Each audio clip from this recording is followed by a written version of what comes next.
Greetings and welcome to Growth Hacking Secrets. I'm your host, Mohammed Siddique from Atlanta, Georgia, and the co-author of New Success Secrets available on Amazon. On this episode, we have a special guest, Antonio Cucciniello. Please join. And Antonio is a real estate consultant and real estate coach. Please join me to give a warm welcome to our guest, Antonio Cucciniello. Everyone, thanks for having me, Thank Siddique. you so much. Let me start with this. Where were you? What happened? Who you were surrounded with that inspired you to do what you do today? Yeah, so I was living in New York City. I was a software developer, and since the first day at my first job, I always knew that I wanted to do something in the entrepreneurial space. The 9 to 5 wasn't for me, so I kept reading books. I had a bunch of different real estate investing books. So every single month, I would get another book. I keep reading, and every time I'd read a book, I'd feel a little bit more motivated, but then it would still make me feel like I don't know what to do. I don't know how to do this. As a software developer, I like a step-by-step process. I like to break things down in my head. So fast forward 4 years, I'm still reading. I'm still watching YouTube videos. I'm like, I'm going to do this. And basically, it took to the point where my landlord at the time in New York City, where I was paying a lot of money in rent, I was a good tenant, right? I never complained. I paid on time. He said to me, I'm going to raise your rent 15%. You could choose to leave, or you could choose to stay. I was pissed off. At that point in time, I was like, I got to find out how to go from being a renter to being an owner. No more of this. I don't care if I'm not figuring out what happens in these books. I'm going to figure it out. So then I took the books. I broke them all down. I started taking a lot of notes. I started doing research, following up, coming up with a step-by-step process on how I could start investing in real estate. So after that experience, I was like, I can't be the only one that feels this way. So I would look online and I see that there's all these other people that want to invest and they don't know where to start. So then here I am. That's how I started. Oh, that's such an amazing story that has so much inspiration for many people who have been aspiring real estate investors. They think they have been talking to themselves every day. Oh my God, look at this. Here's a young man. Antonio has made it happen. And not only you have made it happen yourself, you're helping others to achieve the same goal. Is that right? Yeah. Okay. That's what I'm doing right now. Are you ready to share your experience with the tough questions? They are about to start. Yeah, let's do it. Okay. What are the top 3 mistakes to avoid Yeah, sure. For a beginner real estate investor, I see is 1, not picking a investing strategy and sticking to it. People tend to bounce back and forth between fixing and flipping and buying and holding. Just pick one. 2 is to pick a location based on data. A lot of people just say, oh, I'm going to invest, in my town, but your town might not be a great place to invest because you might not be able to make cash flow from that property. So you may want to pick a better location based on numbers and data. And then 3 is to not practice analyzing deals every single day. People will just they'll say that they want to invest, they'll look on Zillow, but they won't actually run the numbers and try to figure out, okay, are these numbers accurate? And do it over and over again to get good at that, because that's the number 1 skill when it comes to investing. So what is your greatest failure story? What did you learn and how did you recover from it? So after my first software development job, I quit after 11 months. I started an Amazon business on the side, and with a partner, a friend of mine, who he got me into Amazon FBA. So we quit our jobs in June. My partner decided to go to Asia for about 3 months. And he stopped talking to me. The day we quit our jobs and he went to Asia, he stopped talking to me. He was in control of talking to our supplier. Fast forward 3 months, I had lost $21,000. The business failed, and I had to go back and go get another job. So my biggest learning experience from it was, 1, if I look back, I could have been able to tell that my partner probably wouldn't have been the best person, and he probably could have done something like this. I had to pay attention to someone's actions and their character versus what they say they want to do. Those are 2 different things. So pay attention to actions versus character when picking a partner. And then 2 is when you pick when you start a business, the business is not a business unless if it's profitable. I was paying a lot of money in advertising, but not making enough money back. Clearly why we lost the money. But I didn't know that. I was just like, oh, let's just get our product on the first page and then we'll be successful. But that was a roundabout way just to find out that that's not how business works. But it's been huge because that mindset has helped me with my real estate investing, knowing that I'm not going to buy a property unless if I know that today it's going to be profitable. And in the future, it will keep being profitable. That's how I make my decisions at this point in time.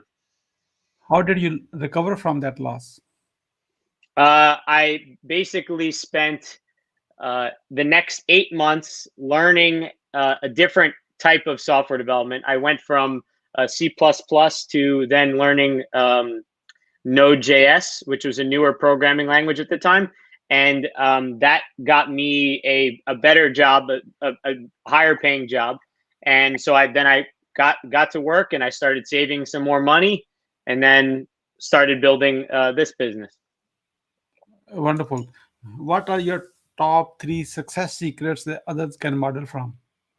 Top 3 success secrets are: 1, show up and do the thing that you have to do for whatever it is your business every single day. The highest, if you're a coach, that means taking sales calls. If you're a real estate investor, that means looking at properties. Show up every day, no matter what. For me, I do that on, whatever holiday, Christmas, New Year's, it doesn't make a difference to me. I'm still doing it. 2 is implement quickly. When you learn something, to take it and do even the smallest form of it as soon as possible, because you'll learn a lot better by doing. And then 3 is, once you've implemented, get feedback on that implementation, either by yourself or by other like-minded people in like a mastermind group. Say, hey, I did this thing. Can you give me some feedback? Or you yourself, you take a look at it. How did it do? Could I have performed any better? What things can I change for next time? This way, then you just implement quickly again and you keep learning really quickly. That's how I figured it out, at least. One more bonus. Well, a bonus one is, when you say you're going to do something, do it. Because this is more like an attribute that I think people who are successful have, is because when they say they're going to do something, they make sure that they do it. Otherwise, your word is who you are to everyone else, and no one will trust you. If you don't have trust in business, you have nothing. No one is going to be willing to buy from you. No one's going to be willing to do anything for you. So we are about to start a lightning round. Are you ready? Yeah, let's go. What are you grateful for today? What am I grateful for today? I'm grateful for the recent success I've had on TikTok and stuff. It's been great to see that the impact that I've had on a lot of people very quickly.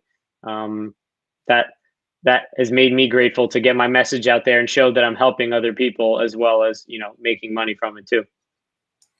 How young are you? I'm 27, about to be 28 in next week. So next week, let's assume yeah. you're next week, so you will be 28. 28, I'll be next week. Yep.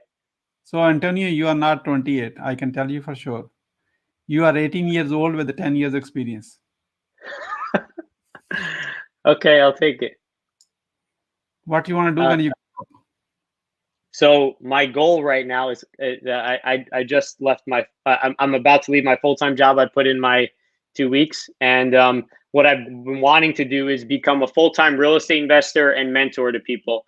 So raising money from people, investing it in properties, giving them a better return, all while teaching beginners who don't know where to start. So that is what I want to do, and I'm in the process of doing it. How do you overcome a challenge life throws at you? Well, first I try to regulate myself, because a lot of times when life throws a challenge at you, you get like emotional of some sort. I try to remove myself from the emotions, and then I analyze the situation by asking myself, what can I learn from this? What benefit can I take out of this? It was a quote from Napoleon Hill. It was like, if with every failure comes every seed for a greater than or equal to benefit. So every time something bad happens, there's always something good or even better to take out of it. And that's what I try to look for after I've calmed myself down emotionally, because that's usually the first thing you have to deal with. How do you start your day? So I start my day around 5:30 in the morning, and I first take a cold shower for like 30 seconds just to quickly wake myself up. Then I do 10 minutes of just sitting down meditation, breathing. I do a 10-minute visualization. Then I do 5 minutes of journaling, 5 minutes of reading. And then I do about 15 to 20 minutes of what's called EFT. It's emotional freedom tapping. It helps unblock like negative emotions within you. So if there's something that I'm currently focused on, a block, then I will work on that. And then I'll actually dance for 5 minutes to get my blood flowing. I put on a YouTube video and dance to the YouTube video, and then I do my highest, most important thing for that day, which is usually writing content for my TikTok right now. What is the advice you will give to younger yourself?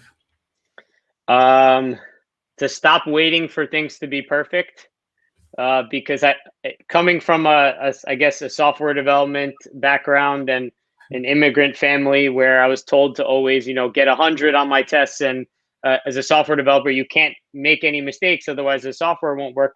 I always was afraid of failure, and I think school does that to you too. So for me, it was don't wait till everything's perfect. Just start doing, and as you're doing, you'll figure out the pieces that you're, plan a little bit. Don't just jump straight in. Plan a little bit, but then do some. As you're doing it, you'll figure it out. Once you have a revenue generating idea, how do you convince your significant other? This is one that I've had challenges with in the past. We'll put it that way. And right now, the way I do it is by showing them that it's actually a revenue generating idea by making money from it. That's usually when people see, they believe. That's my biggest thing. What is the impactful book you have read, and what did you learn from it? It's this book, Letting Go, The Pathway to Surrender by David Hawkins. It's all about letting go of negative repressed emotions, because usually those block you from being able to think straight and think clearly when it comes to things like your goals. So for me, this book has been huge. That's part of why I do the emotional freedom tapping in the morning. It's a way to let it go of certain emotions. Why being impactful is important to you? Because I wouldn't be who I was today if it wasn't for the people online that I learned from. For me, there's people online that changed the way I thought. I used to think that life was just like predetermined and it was handed to me. But then I was opened up to the self-help world and business world, and it was like, you can do things to impact life. And that made me change who I was completely. And I want to be able to have that same impact for other people, because I feel like I have to give back based off of what people have done to me. So if I could help one person do that, then that feels huge to me. Who is your mentor and what is the impact? It's interesting. I've never really had one real estate investor mentor, but for me, as a whole in self-improvement, my biggest mentor would be Eben Pagan. He's an online marketer. I'm in his mastermind I've been in his mastermind for the past year, and working with him has been great. I've seen myself go from not knowing anything about marketing to, when I'm talking with people, I've seen myself become like being able to answer questions like that when it comes to marketing, because it's just part of me now. So being around him and talking to him has helped me absorb all the information way quicker. What do you want to be remembered for?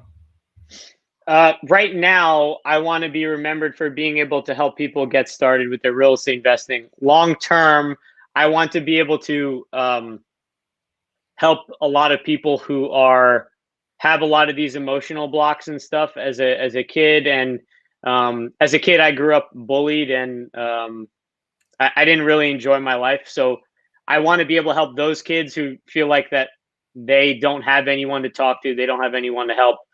Once I've gotten past I want to help the real estate investors, because I feel like that's super impactful right now for me. Who is your ideal client? Typically, there's someone in their 20s or 30s who lives in a high cost of living area, and they want to invest in real estate. They've heard about it before from friends and family, and they don't know where to start. They have no clue. They're looking for a step-by-step process, and I help them do that, get their first property. How can we support you? You're already supporting me by doing this. That is for sure. Promoting my TikTok, that would be nice. Yeah, my goal is to hit 100K hopefully in a few weeks. That's what I'm going for right now. Yeah, here you go. TikTok.com @invest starters. Invest starters. Okay. Yeah. Well, yeah. Combine invest and starters together to invest starters. That's why I stopped. I said, what? There's only one T. Invest starters. INVESTARTERS. Okay. If you are just listening, make sure you follow this young man. He has inspiration to help you and has the experience of doing it too. And in case we are on TikTok, I'm on TikTok too. This, if you want to follow the old man,